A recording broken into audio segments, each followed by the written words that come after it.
नन्ही मुन्ही खिलखिलाती ये है सूजन, जिसे लाहौर के निजी स्कूल के तलबा ने 3 माह के लिए गोद ले लिया है। चिड़ियाघर में सजने वाली पुरवकार तकरीब में बच्चों का जोशो खरोश देखने से ताल्लुक रखता था। हमारा हमेशा से ख्वाब रहा है कि हम लोग एक लायन कब को अडॉप्ट करें। ये हमारी सिर्फ स्टार्टिंग है, अभी हम लोग बाद में और भी एनिमल्स अडॉप्ट करेंगे। 3 महीने के लिए हमने अडॉप्ट किया है और इसके लिए हमने 50,000 रुपीज़ चैरिटी के लिए दिया।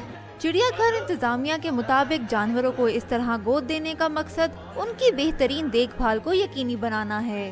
मुखय्यर हजरात, स्कूल के बच्चे, कोई इदारे वो अडॉप्ट करते रहते हैं और ये ना सिर्फ जो हमारे ज़ू को एक आमदनी में और उसके जो अकाउंट्स में मदद मिलती है, उसके साथ साथ ये कंजर्वेशन मैसेज है।